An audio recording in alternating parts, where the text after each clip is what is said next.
Hi dear friends, welcome to G science checks. तो कैसी चल रही है आपकी जर्नी? मज़ा आ रहा है? अरे धीरे धीरे बहुत सारा मज़ा आएगा रे। ढेर सारे क्वेश्चन लगाएंगे रे। कैसा रहेगा जब आपको मेजरमेंट पढ़ने के बाद उसके ढेर सारे टेस्ट मिल जाएं, क्वेश्चंस मिले, टेस्ट मिले। जुलाई के बाद से हम स्टार्ट करेंगे ये चीज़ें, अभी तो बिल्कुल भी नहीं। बट और कैसा रहेगा, आपको रिवीजन के लिए भी कुछ इस टाइप की हम चीज़ें स्टार्ट कर देंगे। कैसी? जैसे आप टेस्ट सीरीज दे रहे हो ना, ऐसे रिवीजन सीरीज स्टार्ट करेंगे, क्योंकि किसी भी सक्सेस के लिए रिवीजन बिल्डिंग ब्लॉक है। मैंने अक्सर बच्चों का जो मेरे साथ क्वेश्चन डिस्कशन होता है, बहुत सारे बच्चों से बात होती है, कनेक्टेड रहता हूँ, तो मैंने मैक्सिमम टाइम ये देखा है कि सर रिवीजन नहीं कर पा रहे, सर याद नहीं रहता, दिस एंड दैट। तो इसके लिए एक बेहतरीन सॉल्यूशन प्रोवाइड करेंगे हम आपको, ठीक है।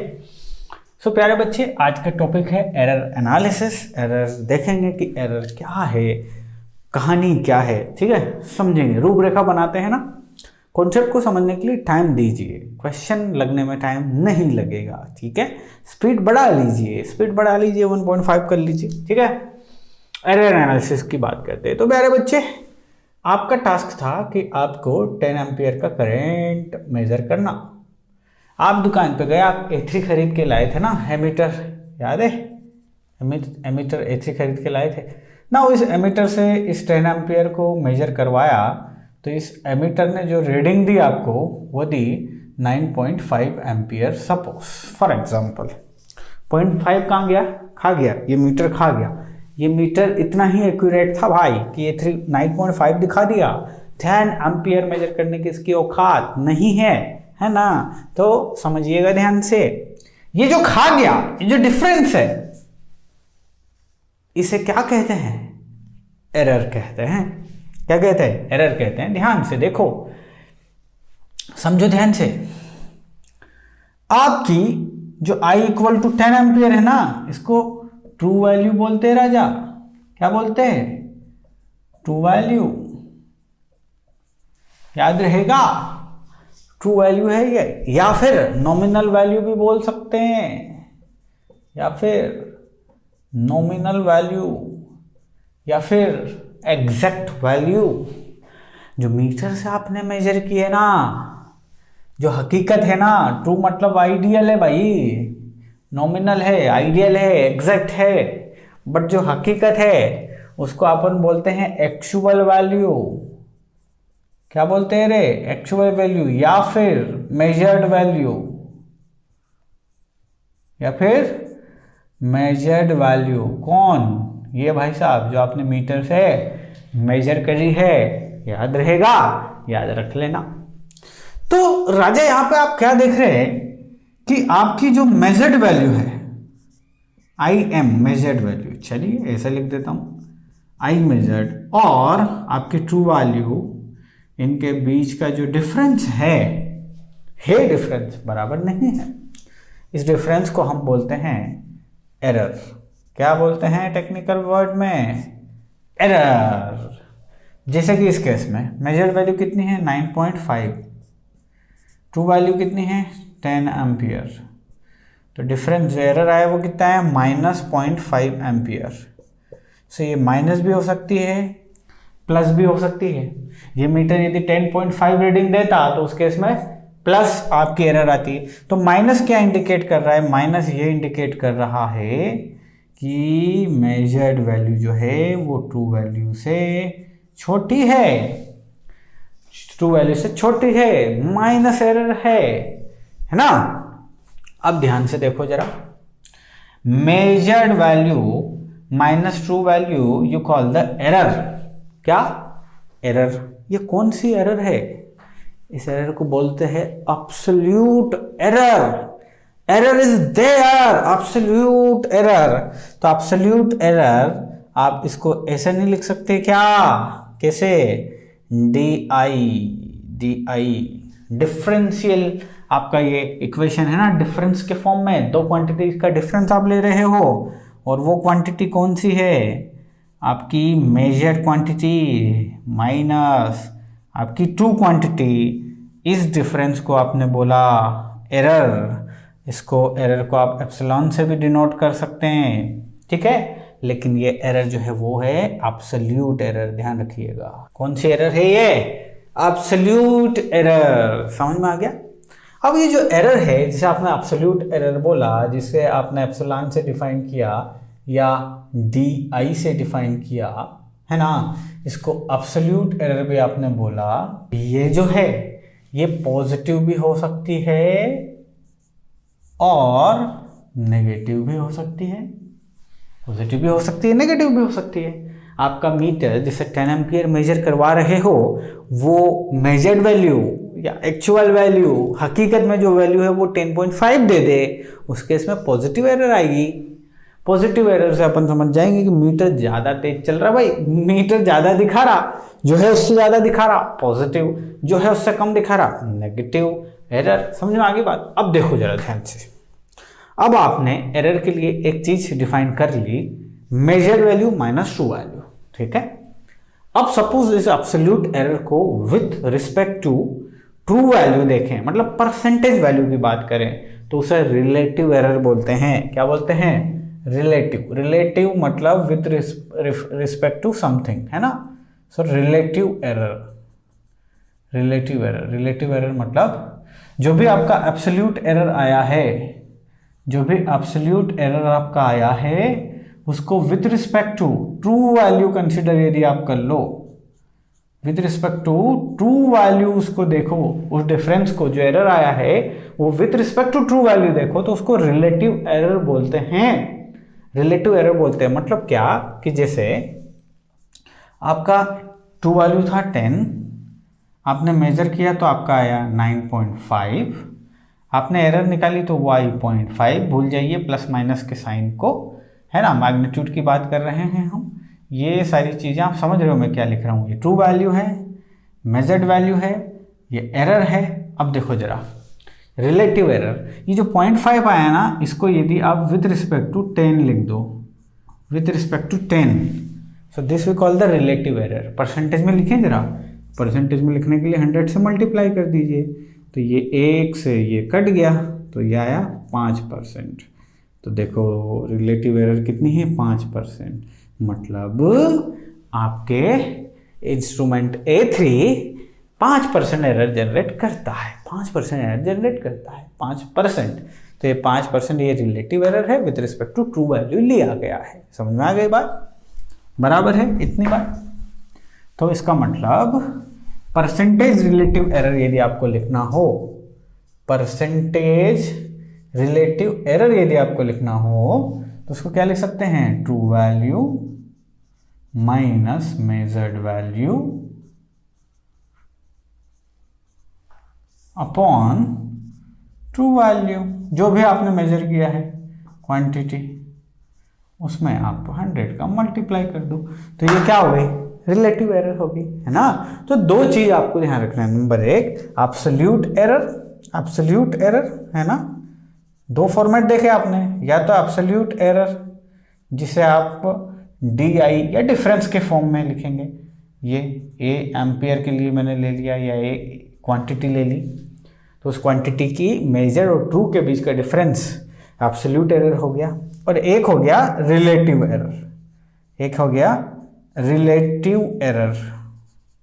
तो रिलेटिव एरर का फॉर्मेट क्या हो गया? डिफरेंस को with respect to true value consider कर लिया जाए, डिफरेंस को with respect to true value consider कर लिया जाए। तो इस टाइप का फॉर्मेट जो है वो रिलेटिव एरर का फॉर्मेट है, और सिंपल डिफरेंस का जो फॉर्मेट है वो एब्सोल्यूट एरर का फॉर्मेट है।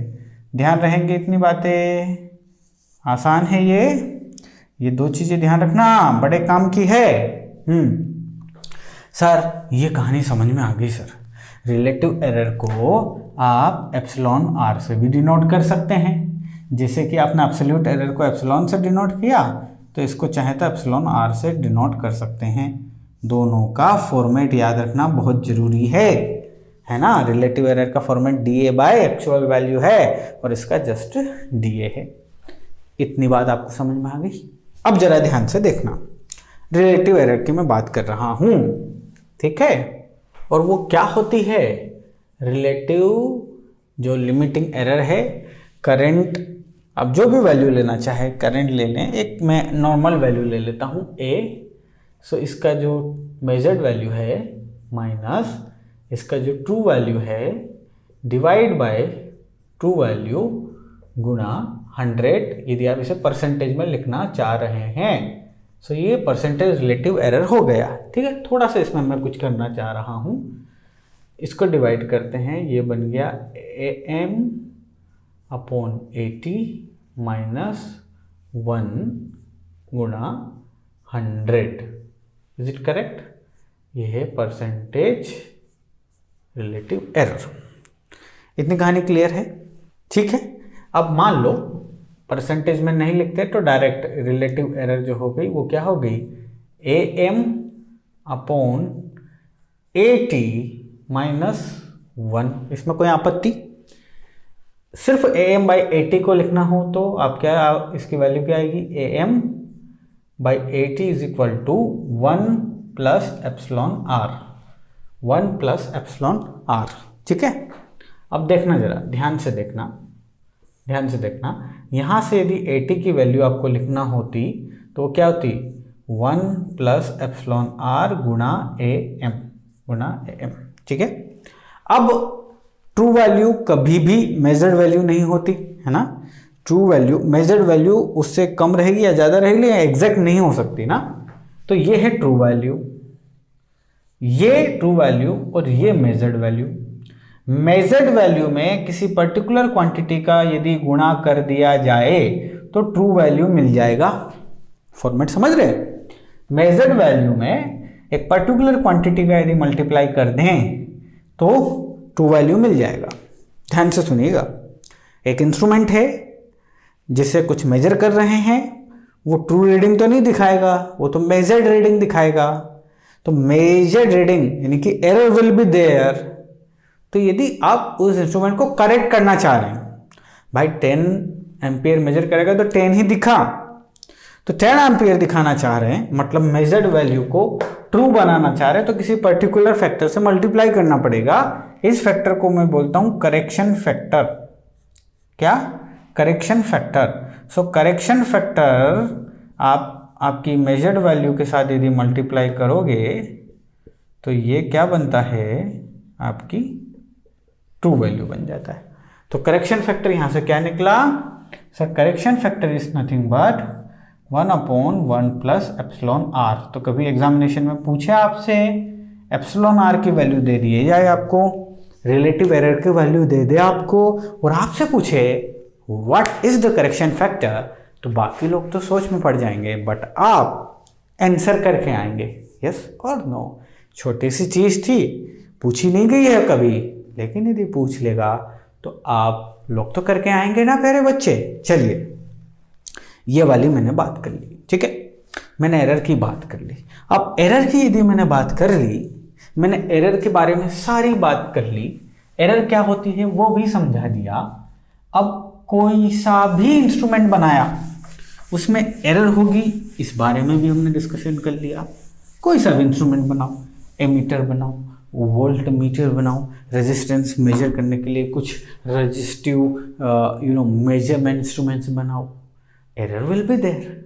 तो कोई सा भी इंस्ट्रूमेंट जब मैन्युफैक्चर होगा, कोई सा भी, तो सपोज एमीटर मैन्युफैक्चर हुआ, तो इस एमीटर में इसके स्पेसिफिकेशन मेंशन रहेंगे। कौन बनाएगा? वो मैन्युफैक्चरर बनाएगा। तो मैन्युफैक्चरर क्या होगा कि इस इंस्ट्रूमेंट की जो ये एरर प्रोड्यूस करेगा ना, वो स्पेसिफिकेशन में डालेगा। सपोज इस इंस्ट्रूमेंट की रेंज, इस एमीटर की रेंज है 10 एम्पियर, मतलब ये 10 एम्पियर मेजर कर सकता है। तो आपका जो मैन्युफैक्चरर है वो डिफाइन करेगा 10 प्लस माइनस, यहाँ पे एरर जो भी रहेगी, सपोज 1 एम्पियर एरर इससे जनरेट होगी, तो ये 10 प्लस माइनस 1 एम्पियर आपको एरर दे सकता है, ठीक है। तो ये एरर स्पेसिफिकेशन जोड़ दिया है यहाँ पे साथ में, देखो ये एरर मार्जिन है, ये क्या है? एरर मार्जिन है। सो ये एरर जो है, ये कौन सी एरर है बताओ? ये एब्सोल्यूट एरर है, देखो ना, ये कौन सी एरर है? एब्सोल्यूट एरर है, ठीक है।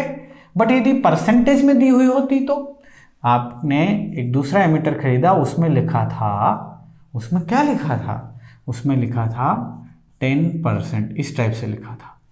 तो यदि ये परसेंटेज, ये एरर ही है, आप जानते ही हैं, this is nothing but the error, but ये एरर जो है ना अभी रिलेटिव एरर है, क्योंकि परसेंटेज में दी हुई है तो रिलेटिव एरर है।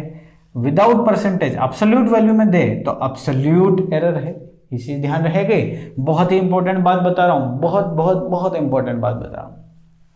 दोनों का मतलब एक ही है, 10 का 10% इज नथिंग बट 1, और 1 10 का कितना परसेंट है तो 10% है, एक ही बात है।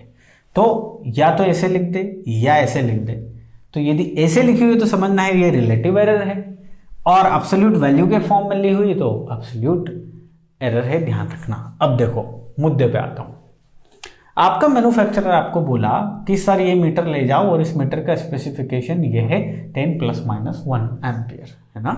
ये एक्यूरेसी स्पेसिफिकेशन उसने मेंशन कर दिया, ठीक है। इसका मतलब ये कि ये मीटर, इस मीटर से यदि आप 10 एम्पियर मेजर करते हैं तो ये 9 से 11 के बीच में कुछ भी रीडिंग दे सकता है। 9 से 11 के बीच में कुछ भी ये रीडिंग दे सकता है। आई बात समझ में। तो इसका मतलब ये एक लिमिट को डिफाइन करता है। 10 ± 1 का मतलब होता है कि ये लिमिट है। अब आप सोचेंगे कि सर इसकी फुल स्केल वैल्यू 10 एम्पियर है तो ये 11 तक तो जा ही नहीं सकता। हाँ, नहीं जाएगा, बट 9 से 10 के बीच में देगा। But from the same instrument यदि आप 5 एम्पियर मेजर करोगे तो वो भी इसमें एरर जो होगी वो ±1 एम्पियर होगी। मतलब 5 एम्पियर यदि इस इंस्ट्रूमेंट से मेजर करोगे तो ये 5 - 1 मतलब 4 एम्पियर,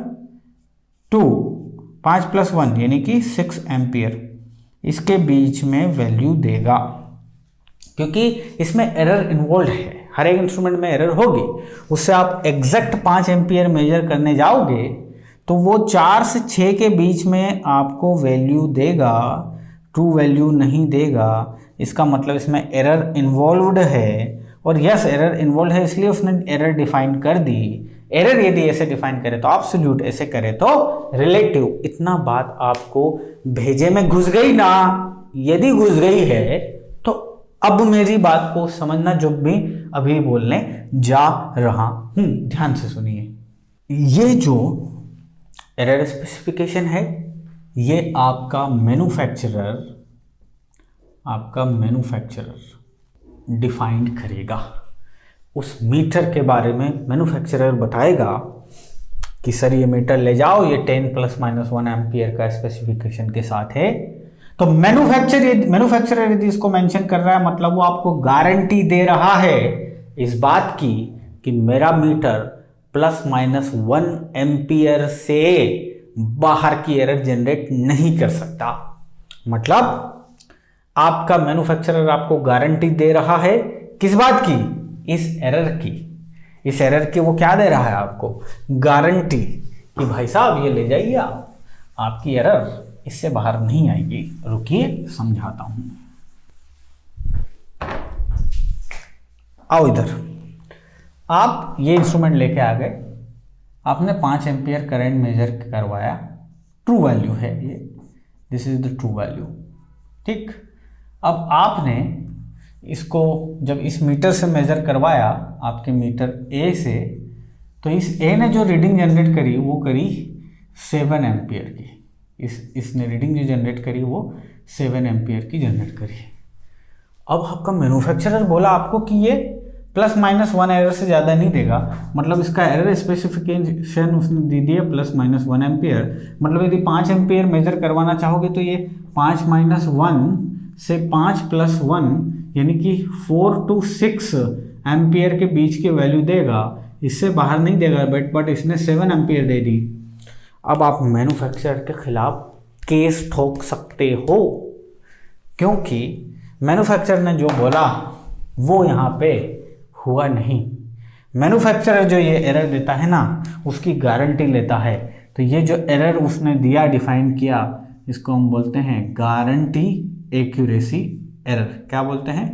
गारंटी एक्यूरेसी एरर। इतनी बात समझ में आ गई?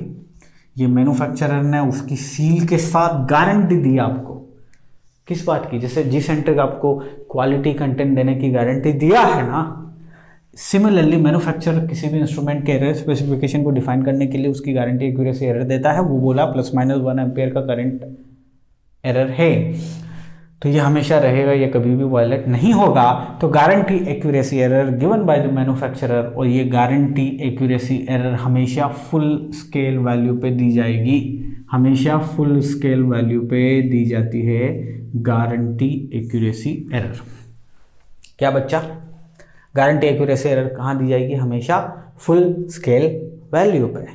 ठीक, तो guarantee accuracy error absolute form में भी हो सकती है और रिलेटिव फॉर्म में भी हो सकती है।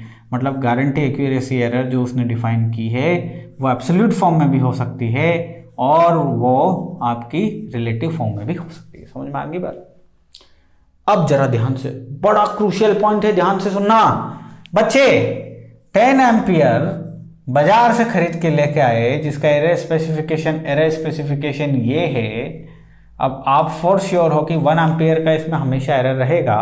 अब इस इंस्ट्रूमेंट से आप 5 एम्पियर का करंट मेजर करना जा रहे हो, 5 एम्पियर का करंट से मेजर करवाना है, तो भी ये ±1 एरर देगा। मतलब आप इससे कुछ भी मेजर करवा लो, ये ±1 एम्पियर का क्या रखेगा? एरर रखेगा। आप इससे 2 एम्पियर मेजर करवाना चाह रहे हो क्या, तो भी ये ±1 एम्पियर का करंट जनरेट करेगा, क्योंकि ±1 जो है वो गारंटी एक्यूरेसी एरर है, ±1 जो है वो गारंटी एक्यूरेसी एरर है। ठीक है, बात समझ में आ गई? तो ये ±, ये जो 1 है गारंटी एक्यूरेसी एरर है, ये किसके रिस्पेक्ट में है? ये फुल स्केल वैल्यू के रिस्पेक्ट में है, फुल स्केल वैल्यू के रिस्पेक्ट में है, फुल स्केल वैल्यू के रिस्पेक्ट में। मतलब कि 10 एम्पियर मेजर कीजिए तो भी 1 एम्पियर का क्या रहेगा? लोचा रहेगा। 5 एम्पियर मेजर कीजिए तो भी 1 एम्पियर का रहेगा। 2 एम्पियर भले कर लीजिए तो भी 1 एम्पियर का एरर रहेगा।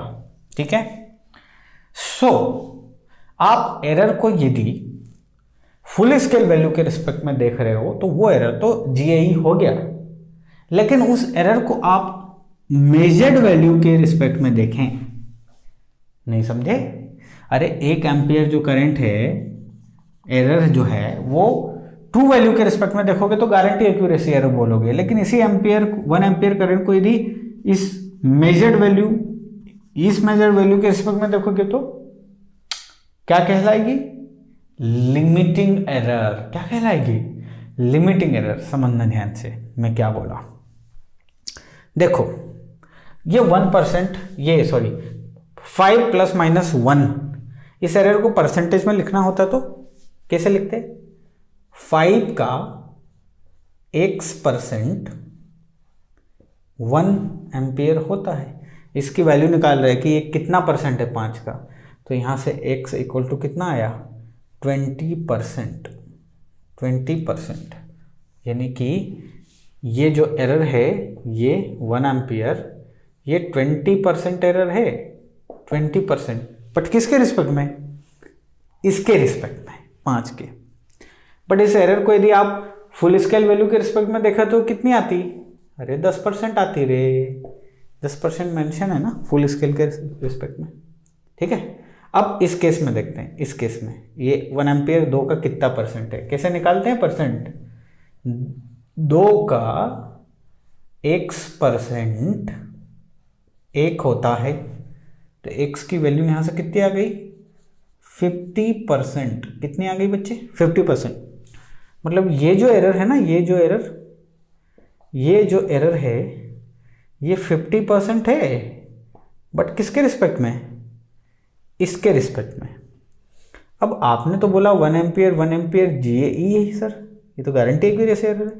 हाँ ये गारंटी एक्यूरेसी एरर है, हाँ ये गारंटी एक्यूरेसी एरर ही है। बट इसी गारंटी एक्यूरेसी एरर को आप यदि इस मेजर्ड वैल्यू के रिस्पेक्ट में बात करेंगे तो यहाँ पे 20% आ रहा है, यहाँ पे 50% आ रहा है, तो ये 20% लिमिटिंग एरर है। ये 50% लिमिटिंग एरर है, मतलब limiting error with respect to actual value, measured value के रिस्पेक्ट में दी जाती है। ठीक है, नो डाउट ये 1 एम्पियर जो है ना ये GAE है, नो डाउट ये GAE है, गारंटी एक्यूरेसी एरर। बट इसी 1% को आप मेजर्ड वैल्यू के रिस्पेक्ट में देखेंगे, मेजर्ड वैल्यू के रिस्पेक्ट में देखेंगे तो वो लिमिटिंग एरर बन जाएगी। परसेंटेज में देख रहे तो ये 10% यहाँ पे, 5 का 1 कितना परसेंट हो गया, ये 20%, 2 का 1 कितना परसेंट हो गया, ये 50%। ये लिमिटिंग एरर है परसेंटेज में, बट ये किसके रिस्पेक्ट में है, मेजर्ड वैल्यू के रिस्पेक्ट। मतलब इसका मतलब क्या हुआ, इसका मतलब ये हुआ कि फुल स्केल वैल्यू यदि आपकी मेजर्ड वैल्यू है, आपकी measured value full scale value है, मतलब 10 एम्पियर ही है, तो उस केस में GAE is equal to limiting error होता है, यस और नो। मतलब फुल स्केल वैल्यू पे लिमिटिंग एरर ही GAE है, दोनों एक ही चीज है। लिमिटिंग एरर और गारंटी एक्यूरेसी एरर दोनों एक ही चीज है, बस guarantee accuracy error is always taken on the full scale value, limiting error जो मेजर्ड वैल्यू है उसके रिस्पेक्ट में देखनी है। एक थिन लाइन है, एक छोटी सी बात थी, समझ में आई क्या? समझ में आई तो अगले लेक्चर में धड़ाधड़ क्वेश्चन बनेंगे बच्चा, अगले लेक्चर में यहीं से शुरू करेंगे चीज़ों को।